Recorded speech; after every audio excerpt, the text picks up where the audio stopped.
She's being served tomorrow. My reasons for leaving. First post here, but I've been lurking since my first D-Day, only recently becoming active. A bit more than a year has gone by, and through lots of self-reflection and therapy, I've finally built the courage to walk away from my 38 male wife, 36 female. This is a very weird feeling, one I really don't know how to fully describe. I'm optimistic and scared, calm and anxious, happy and sad. My Fitbit says my heart rate is around 80 BPM, which is about 10 beats higher than usual. So I decided to write this here as a reminder to myself not to give in. I thought making a list of all the crappy things I've had to deal with over the 13 years we've been together, married for almost 8, might keep me on track to follow through with the divorce if I get weak in the future at any point. So, here's a bullet list of all the reasons I am leaving for my future self. She is an alcoholic. She gets obnoxious, verbally abusive, and violent when she drinks. She cheated on you with an employee that reports to her at work. They had sex at work during working hours, not to mention the hotels they booked. She made secret plans to meet up with an ex-boyfriend using her work cell phone before you stumbled onto the text messages. After forgiving her for cheating on you, you discovered she had booked a hotel in August 2021 during a night you were away. Once confronted, she denied and gaslit you. A week after you left the house to stay with family, she finally admitted to sleeping with the same coworker again. The one time she agreed to put a tracker on her phone, you discovered she had left the phone at her friend's house and had her friend texted you pretending to be her. She claimed she was at Target and simply forgot her phone. She came home drunk in the middle of the day, once saying she was at the gym. After finally agreeing to start a new job and put her AP out of your lives by blocking him on her phone and email, you discovered she was hiding a second cell phone and communicating with him through that device instead. On a night she claimed she wanted a night to herself, she secretly met up with her ape for dinner, claiming she just wanted closure. The same night she stayed at a hotel, her best friend who previously coerced her into $5,000 worth of debt and has cheated on her own husband with many partners, has been assisting your wife in all her affair and will continue to do so. Luckily, you have no kids since she aborted your child 5 years ago. You can sell the house, make your money, and move on without any strings attached. Don't believe her when she says she will change. She has said this many times and she never will. She has only gotten smarter in trying to hide her crappy behavior. Get out. Build your own life the way you want it. Jesus Christ, just typing all that out makes me question why I stayed as long as I have. Edit. Thank you so much, everyone, for the outpouring of support. Today is kind of a crazy day as she is being served while at work. I have the day off and I am moving my stuff out at the same time. So while I'd love to respond to everyone, I am on a tight schedule today. Some frequent questions I have been receiving in chats, /comments, /messages. No, she does not know she is being served today, but 2 days ago I told her I was pursuing divorce and wanted her respect. She agreed, albeit after love bombing me and promising she would make changes. I shot down all her attempts. I did not want to report her to HR, and I would advise against anyone else doing so. If I pursued divorce and she lost her job, I would have been on the hook for alimony. We both make roughly the same annually, so realistically, she shouldn't be receiving anything from me. Pasting a comment I left to someone in the comments section to explain why I did not leave after so much. It's not easy to walk away after you've built so much with one person. A lot of this really only came about in the last year and a half, really. She had a drinking problem, but was always self-aware of her issues and worked hard to overcome everything. She went a long time without touching alcohol. She was sweet, kind, and nurturing for years, and it felt great to spend my time with someone like that. Once the affair started, she seemed to lean into all her negative behavior, and I just kept giving her chance after chance, and now she's used up all of her chances. The house is in both of our names. I do all the upkeep on the property. I intend on staying in the house to facilitate its sale since she does close to nothing with the house. If she chooses to stay, legally, I cannot kick her out. So going full no contact, while ideal, might be tough to do. I am moving my stuff to my father's house today so I can bail and stay there if all fails. Update. She's been served. Hello, everyone. Once again, thank you so much for the encouragement after my last post, detailing the reasons why I finally decided to leave my 38 male wife, 36 female, and serve her with divorce papers. It feels good to get over that initial hump, but I know the road ahead is still lengthy and will be filled with many challenges. Ultimately, despite all the rough spots that occurred this past weekend, I'm feeling empowered that I am taking control of my life again. So, here is what has transpired since Friday. She comes home from work invisibly upset and unstable, but trying her best to pretend that nothing happened. She denied ever being served the papers and took note of things of mine that were missing and noted the kitty carrier out. She demanded I put everything back, put the kitty carrier away, that she was going out with a friend and that I had better be home when she gets home. After she left, I packed up the car and went to my father's house. I did not feel safe with her the way she was acting. The Ring doorbell captured her returning home a little after 10 p.m.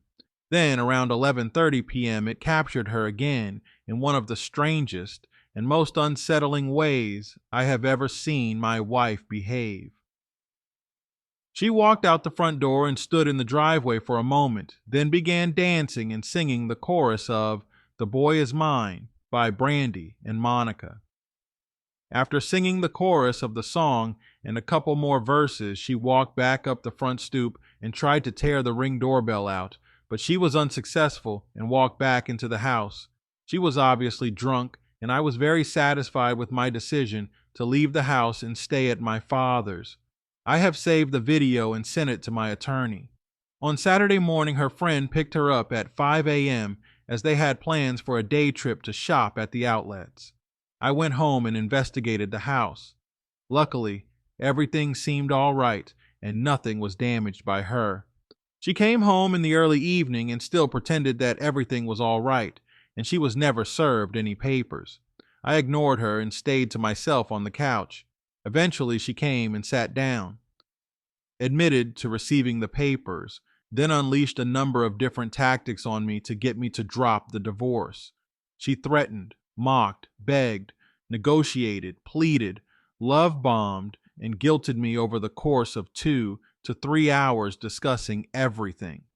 I held firm, laid out my case that I was unhappy and wanted out, that I was tired of being abused by her, lied to, and emotionally tortured. Surprisingly, she admitted to enjoying treating me the way she has, as every time I stayed with her and endured, it evidently showed her how much I loved her. I quickly pointed out the dysfunction in that, which she brushed off as being just the way she is, and asserting that she will never sign any divorce papers.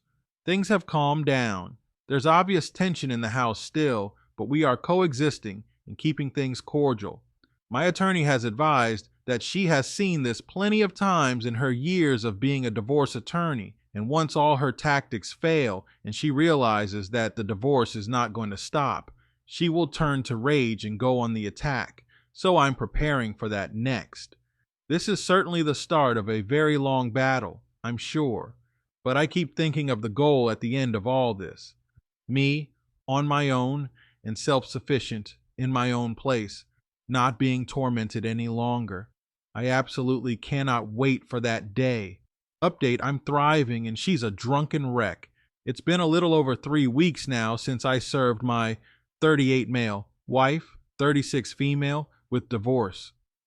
Once again, I greatly appreciate all the advice and kind words. This is a wonderful community that has really helped me and many others navigate through heartbreak. Many have been reaching out to me asking for an update, so I thought I could give the news on events that have transpired and maybe some of my own personal reflections on everything. Thankfully, things have calmed down. I took the advice of everyone here, my therapist, and my attorney and I left the house. I was hopeful we could coexist, and I can stay in my own home, but there was a night where things escalated, and I knew it wouldn't be possible to stay under the same roof as her. I was staying in the guest bedroom at the time. One night she had said something nasty, I forget what. Later on, she knocked on my door lightly. I answered to find her in tears as she offered an apology for her actions.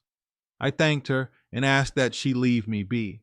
After closing the door, she unleashed a fury of vulgarities at me on the other side of the door, then went downstairs and continued her tirade.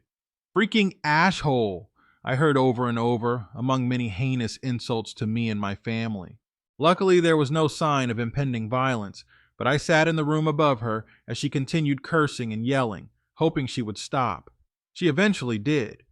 That night, I slept with the door barricaded and made the decision to leave the next day. Once she left for work the next day, I began packing the rest of my things. Luckily, I work from home, so I had time before work and during my lunch break to pack up my car. After work was done, I jumped in my car with one of the cats and went to my father's, where I have been since. It's peaceful here. The house is not occupied most of the time, and many of the rooms were used more for storage. Cleaning out one of the bedrooms upstairs and buying new furniture has been a fun project. The room I'm now staying in is quite cozy. For as long as I have been married, I have always wanted a gaming room, and that's what I've been working on turning this room into. I even bought myself a new bed. It's one of those adjustable bases and even has a built-in massage function. I may have gone a little overboard, but I wanted to be comfortable and excited about where I am living.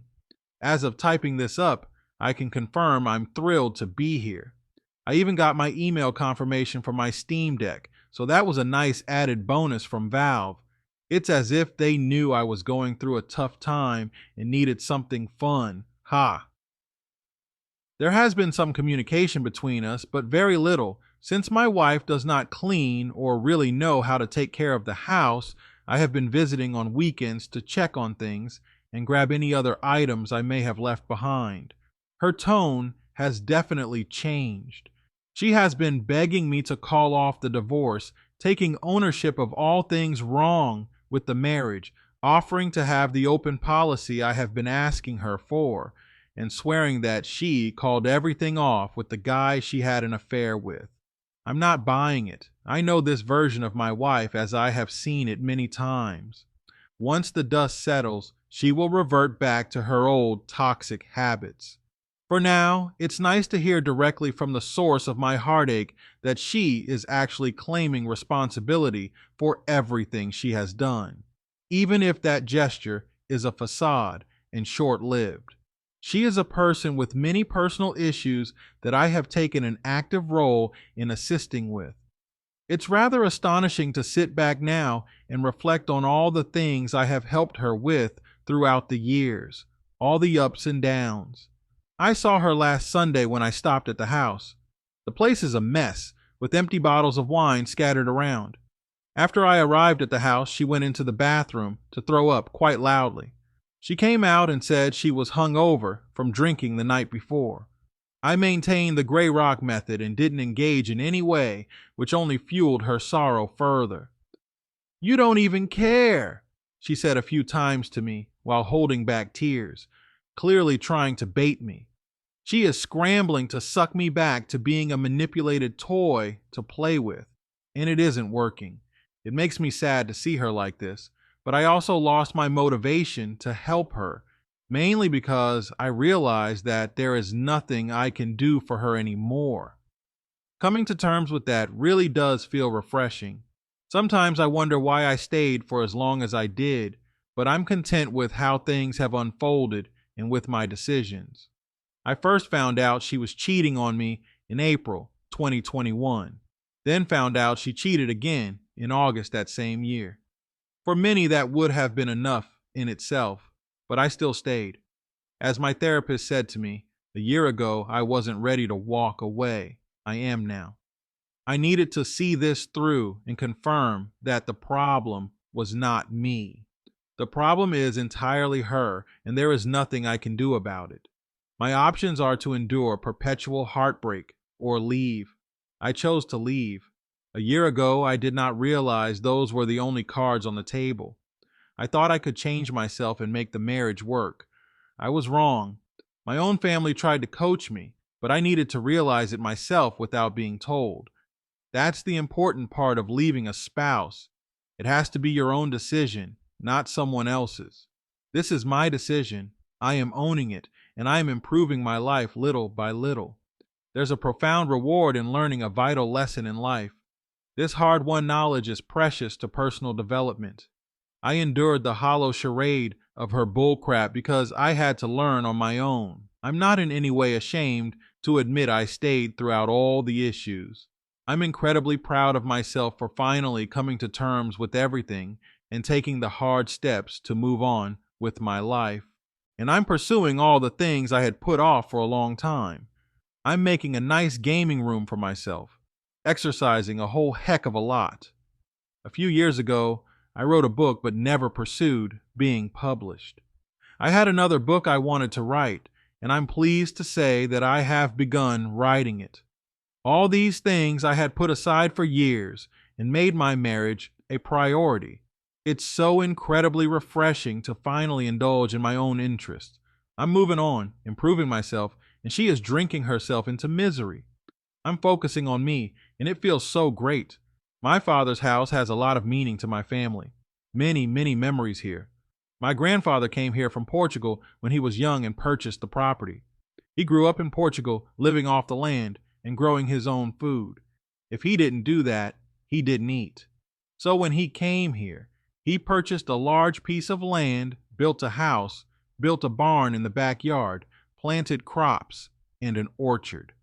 This house represented hope for a brighter future. He had horses, cows, goats, chickens, the whole deal.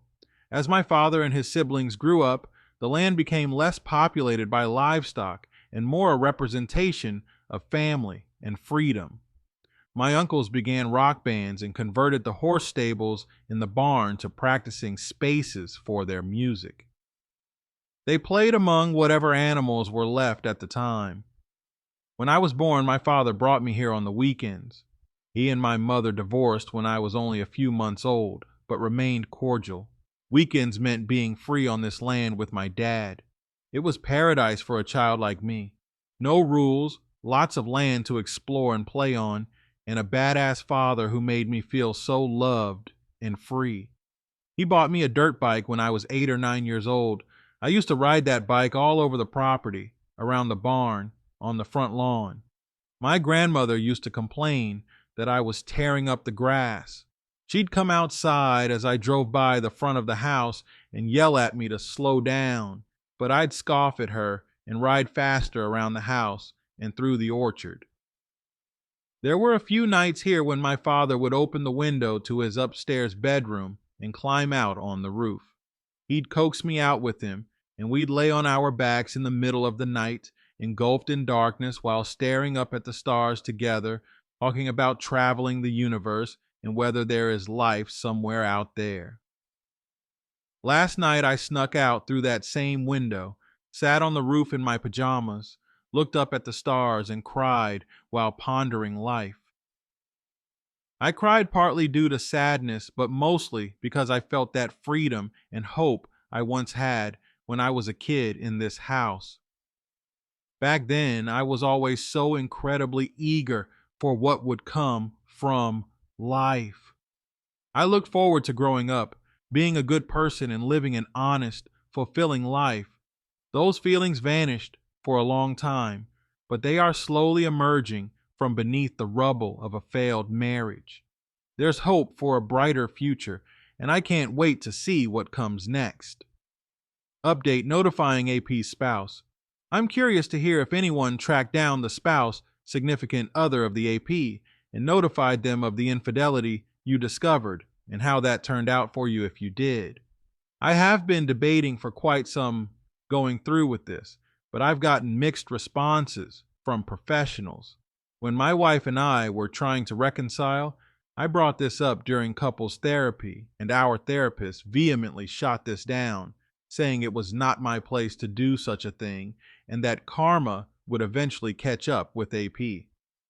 Truthfully, when I heard this, I kind of rolled my eyes since I don't really believe in karma, and if karma was legitimate, that would suggest I deserved being cheated on and experiencing this heartbreak. I had also called a private investigator to obtain the contact info of this person, but the PI also refused, saying that these types of actions never end well and I could be sued for harassment, and he, the PI, could also be liable and pulled into a lawsuit. My current therapist gave me a different outlook, saying that if this was important to me, then I should go through with it, but noted it may complicate things for my divorce and that it might be better to wait until after the divorce is finalized. My heart goes out to this poor woman, completely oblivious to the fact that her husband has been cheating on her, and in my view, she has every right to know. I try to think of myself and what I would want if the shoes were flipped. If my wife was cheating and I had no idea, I would absolutely want someone to tell me. Does anyone have any experience with this or any insight? Update. Divorce is just about done. I look at myself now and often compare myself to who I was on my first D-Day in April 2021. I still remember the day vividly and how I felt. I had discovered a small bag I had never seen before and curiously thought, where did this come from? I opened it up and my world shattered. Inside was a collection of Post-it notes AP had given to my wife at work. Have a good night, beautiful. We'll think of you all day. Hey, you look beautiful today. Good morning, beautiful. There were about 10, 15 Post-its in the bag, most with some variation of calling my wife beautiful. I stood in our kitchen breakfast nook holding the evidence of my wife's affair in my hands with a pounding in my chest from an overloaded heart that was beating wildly like a frenzied nightclub that had just been set ablaze. I remember the moment so vividly, everything down to the texture of the notes and how they felt on my fingertips. It's all still fresh and distinct over 2 years afterwards.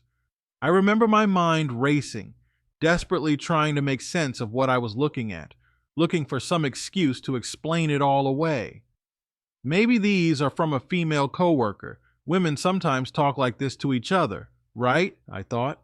It's sometimes tough for me to relive that defining and earth-shattering moment. Sometimes I think about it and find myself getting angry. But oddly enough, that day triggered a dramatic shift in my life. I'm still piecing things together and rebuilding, but I look at who I am today compared to who I was 2+ years ago, and the two people are completely different from each other. I didn't like who I was then, but I like who I am now. I can't believe how far I've come. Every so often I receive a message from someone here asking for an update. The last time I posted any meaningful update was almost a year ago, which can be found in my post history. My divorce is almost finalized. Both me and my ex-wife have signed all the necessary papers.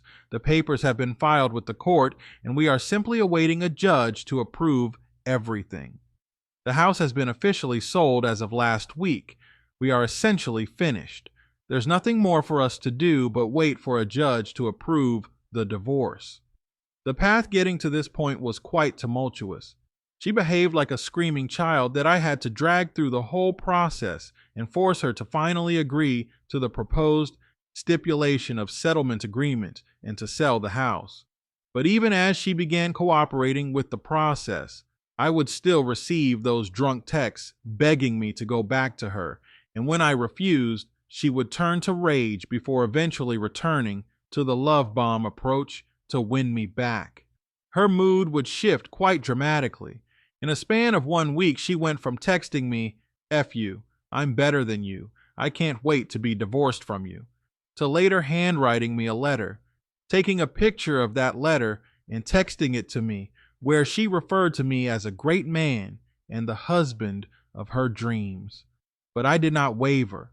I stood up to my abuser and told her I was not going to allow myself to be treated like this anymore. And it feels damn good to say I did that. There's a recurring thought I have had in this whole process. I often say to myself, behave in a way that you can be proud of in the future. I wanted to look back at this time and be able to say that I did the right thing, despite that being so very hard to do at times, and despite having every reason to be angry or frustrated.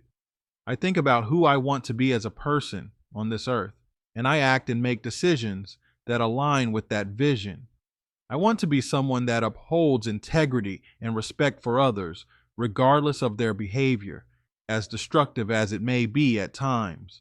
This does not mean outright ignoring such behavior, but addressing it in a productive way and enforcing boundaries. My therapist quoted Hamlet to me once, and it stood out. It's a line I had heard before, but never fully dissected it. To thine own self be true. Our response to hardship sets a foundation for who we eventually become as people later in life. My soon-to-be ex did a horrible thing, but I do not see her as a horrible person. As someone I shared many happy moments over many years with, I cannot type this with any hatred in my heart or wish ill will on her.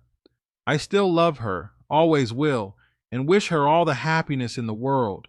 She has many struggles, and I hope she finds a way to overcome them. We left things very peacefully between us. After closing on the house, we had lunch together and spoke candidly. We cried together, told each other we loved one another and wished the other well. For me, it was such a beautiful way to say goodbye. I recall the moment in the parking lot when we hugged, crying as we held each other. I thanked her for being my wife and for giving me so many happy times before the affair. She apologized for her actions and for failing the marriage. We started walking away, holding on to each for as long as possible until the distance was too much and we had to let go. I know most that experienced betrayal would not have done that, but for me, it was one of the most beautiful moments of my life. It was a perfect way to say goodbye to each other with mutual respect, love, and overall on good terms. As for me, I have been quite busy since deciding to leave. I dropped about 50 pounds, although I put 10 back on since my doctor told me I was a tad too skinny. I had previously been a bit on the heavy side many years ago, so overall, I've lost about 90 pounds. Unfortunately, I now have some excess skin on my belly that I'm looking into getting surgically removed, but I still exercise regularly. I recently ran my first race and have a 10K coming up later in the September. I joined a kickball league and made lots of new friends through the organization that runs it. We have become close and participate in trivia nights together here and there outside of kickball. I've increased my social circle and even made a close friend through this subreddit that I speak with every day, and it feels so great to be putting myself out there and enjoying new experiences. I have not started dating though, and I'm in no rush for that. I'm not sure when that will come, but I know it will at some point. Truthfully, I'm a bit frightened to start dating, but at the same time, I'm kind of looking forward to it. For the moment though, I'm still rebuilding my life the way I want it, and I don't want anything to interfere with my goals. Overall, I'm very happy to report back that I am doing well, and it's because I've put in the hard work to try and be the best version of myself that I've ever been. There are still days where I struggle and feel angry or as though I am grieving, but they are becoming less frequent. If I had stayed, every day would be like that. Leaving was my only option to save myself from becoming a version of myself I never wanted to be. I do hope that this post resonates with those still struggling to move on. I'm always happy to speak with anyone and offer my encouraging insight for those now faced with navigating infidelity. So if you'd like to connect with me, please feel free to shoot me a DM. I will end this post here as it is already quite long. But one last thing. Thank you to everyone who had reached out to me last year or even recently to offer their own advice or just to check in. This community is absolutely wonderful and served as a valuable resource for me during those dark days. Cheers to a better life. Wow. Let's see the comments. Leaving was my only option to save myself from becoming a version of myself I never wanted to be. This is my thoughts put into words. I do feel myself being a person I don't want to be. I don't want to hate her, and I do want to forgive her, but I can't do either if I stay. I'm glad you're doing well, and I hope to feel the same years from now. Live the life you want to lead, not the one you think you are owed. You are living the life you want to lead, OP, and that's all that counts. Fair winds and smooth sailing. Glad you are doing well. You are way too of a nice guy for myself. I am more of scorch earth type of guy because I love strong and very nice, but if you cross me, I hate as strong. But you sound healthy and happy. Good for you. Work on yourself and grind. But like it or not, the world is filled with not so nice people. So keep your eyes open when you get involved in your next relationship.